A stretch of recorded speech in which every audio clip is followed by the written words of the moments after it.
AP private coaching సెంటర్లకు నయా rules తప్పక పాటించాల్సిందని చెప్పేసి ఒక పెద్ద న్యూస్ అయితే వచ్చింది. వాళ్ళందరూ కూడా పెద్ద షాకింగ్ వార్త అని చెప్పుకోవాలి. అసలు ఎందుకు పాటించాలి? అసలు ఆ రూల్స్ ఏంటి అనే విషయాలు మనం పూర్తిగా తెలుసుకుందాం.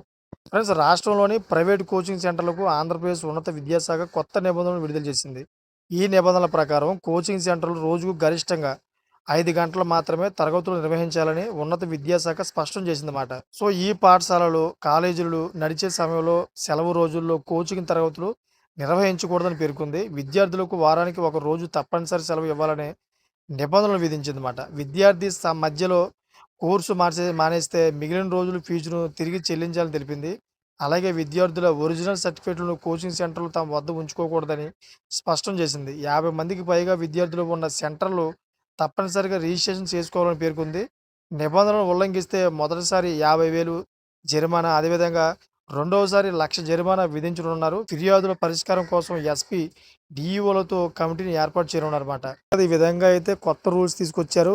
ఈ ఎవరైతే కోచింగ్ సెంటర్లు గట్రా నిర్వహిస్తూ ఉన్నారో వాళ్ళందరిపైన కూడా కఠిన చర్యలు తీసుకుంటా ఉంటున్నారు. ఎందుకంటే కోచింగ్ సెంటర్‌లోని చాలామంది కొన్ని అడ్డదారులు తొక్కుతా ఉన్నారు. కొంతమంది పర్మిషన్ లేక కోచింగ్ సెంటర్లు నడిపిస్తూ ఉన్నారు. చాలామంది ఫీజులు ఎక్కువ వసూలు చేస్తూ ఉన్నారు. దీనివల్ల చాలామంది నిరుద్యోగులు చాలా ఇబ్బందులు పడతా ఉన్నారు. ఇదంతా దృష్టిలో పెట్టుకొని ప్రభుత్వం అయితే వీళ్ళ మీద యాక్షన్ తీసుకుందన్నమాట. చూసారు ఫ్రెండ్స్, లేటెస్ట్ ఇన్ఫర్మేషన్ కోసం నా ఛానల్ సబ్స్క్రైబ్ చేసుకోండి. Thanks for watching friends.